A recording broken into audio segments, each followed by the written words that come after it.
Seterusnya kita ke Sarawak. Antara fokus dari Bumi Kenyalang elak isu perkauman dalam kempen pada Pilihan Raya Umum ke-15. Kupasan lanjut bersama Vanessa Mering di sana. V, silakan. Ya, Azam, calon yang akan bertanding pada pilihan raya umum PRU ke-15 perlu mengelak untuk membangkitkan isu perkauman dalam kempen mereka. Timbalan Premier Dato' Ahmad Douglas Ugambas berkata, jika ada yang berbuat demikian, ia sama seperti mencurah racun dalam masyarakat pelbagai kaum di negeri ini. Jelas Dato' Ahmad Douglas menggunakan isu perkauman dalam kempen pilihan raya merupakan taktik negatif dan tidak sepatutnya berlaku untuk memancing undi. Apatah lagi Sarawak merupakan sebuah negeri yang kukuh dalam aspek perpaduan serta keharmonian kaum dan ia harus dikekalkan. Beliau berucap semasa mengadakan perjumpaan dengan 58 guru daripada Jabatan Kemajuan Masyarakat Betong di Sepauh. Sementara itu, semalam Dato' Ahmad Douglas berkesempatan melawat beberapa tempat di kawasan Bukit Saban, antaranya melihat sendiri hakisan tanah di Jalan Pamuntang dan kerosakan ban di skim Tanjung Sebekut serta melawat projek sistem tagang di Rumah Panjang Malabu di Ulu Layar Betong. Kawasan Teluk Buntal, Bako akan diwartakan sebagai taman negara dalam masa terdekat. Menurut Timbalan Menteri Perancangan Bandar, Pentadbiran Tanah dan Alam Sekitar, Datuk Len Talif Saleh, ini dilaksanakan dengan peranannya sebagai antara destinasi penghijrahan burung-burung dari seluruh dunia. Bagi menjamin kemampanannya, tiada sebarang pembangunan infrastruktur atau campur tangan manusia akan dibangunkan di kawasan itu. Kita nak watakkan supaya tidak ada usaha untuk membangunkan mana-mana jalan raya dan sebagainya. Beliau bercakap kepada pemerintah selepas merasmikan Hari Burung Hijrah Sedunia di Pustakaan Negeri Kuching. Program sehari itu dihadiri kira-kira 100 orang pelajar sekolah menengah di kawasan Kuching dan Semarahan. Sementara itu, mengulas berkaitan Pilihan Raya Umum PRU ke-15, beliau memberitahu Gabungan Parti Sarawak tidak akan menjanjikan manifesto yang mustahil dilaksanakan. Bukan itu kitab. Jadi kita akan mengadakan manifesto yang is doable, yang dapat kita tunaikan. Jadi itu tidak gula-gula untuk pilihan raya saja, tetapi manifesto yang dapat memberikan manfaat.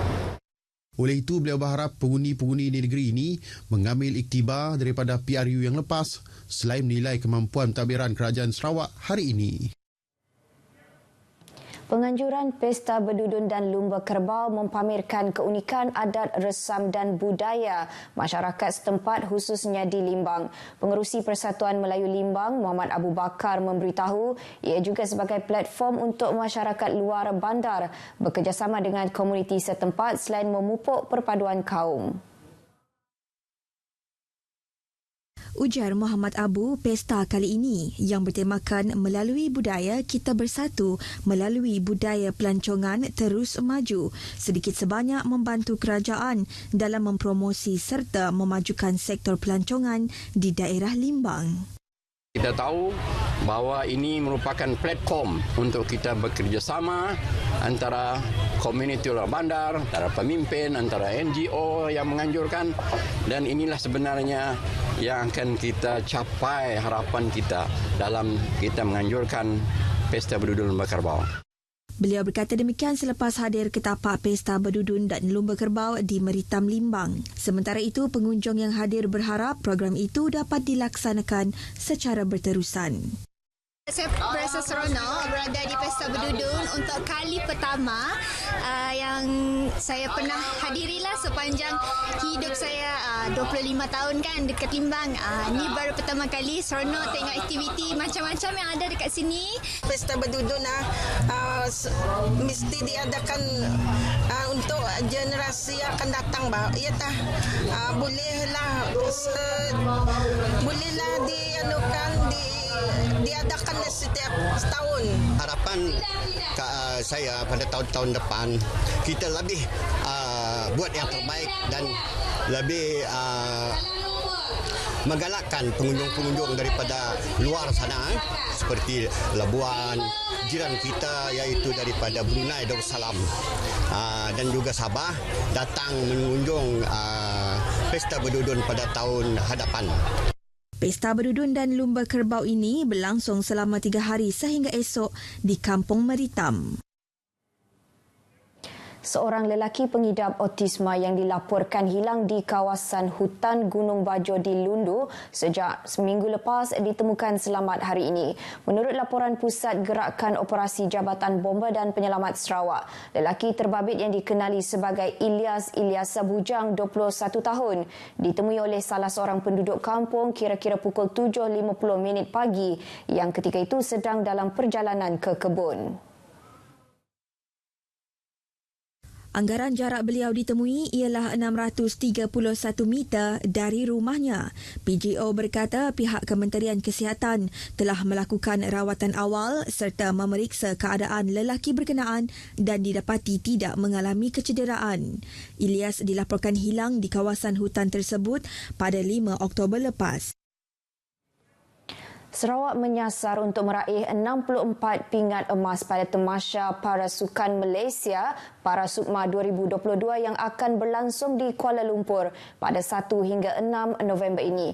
Timbalan Menteri Kesejahteraan Komuniti Muhammad Razi Sitam yang juga Chef Dimission Kontingen berkenaan berkata ia merupakan sasaran peningkatan 2 pingat emas berbanding 62 pada edisi lalu. Selain itu, Muhammad Razi berkata Sarawak turut menyasar mengekalkan kejuaraan buat kali ke-14 berturut-turut. Pada tamasya kali ini, kontingen para Sukma Sarawak akan diwakili oleh 168 atlet yang akan bertanding pada 10 acara sukan. Muhammad Razi bercakap kepada pemberita selepas merasmikan Hari Tongkat Putih Antarabangsa Anjuran Pertubuhan Orang Cacat Penglihatan Malaysia Cawangan Sarawak di Kuching. Semalam, Menteri Pembangunan Wanita, Kanak-kanak dan Kesejahteraan Komuniti, Datuk Seri Fatimah Abdullah mengesahkan tarikh penganjuran Tamasya Parasukma 2022 adalah kekal meskipun ramai pihak menjangkakan berlaku perubahan tarikh berikutan kemungkinan berlakunya pertindihan dengan tarikh pilihan raya umum ke-15. Terdahulu dalam ucapannya pada majlis berkenaan, Muhammad Razi berkata Sarawak kini dalam proses melaksanakan dasar pengambilan 1% orang kurang upaya OKU bekerja di setiap kementerian atau jabatan di peringkat negeri. Ini katanya selari dengan dasar yang dilaksanakan di peringkat persekutuan dengan tidak hanya untuk sektor kerajaan tetapi diperluas ke sektor swasta. Tambahnya, Sarawak sudah boleh mengambil langkah serupa memandangkan ketika ini sudah ramai golongan OKU berpendidikan tinggi serta menguasai kemahiran teknikal. Beliau memberitahu setakat 22 Februari lepas, Jabatan Kebajikan Masyarakat Sarawak merekodkan seramai 42,225 OKU di negeri ini. Daripada jumlah tersebut, seramai 4,828 daripadanya merupakan OKU cacat penglihatan. Baik, dengan itu sekian berita dari Sarawak. Kita kembali bersama Azam di Angkasa Puri. Silakan. Baik, terima kasih V dengan perkembangan dari Sarawak.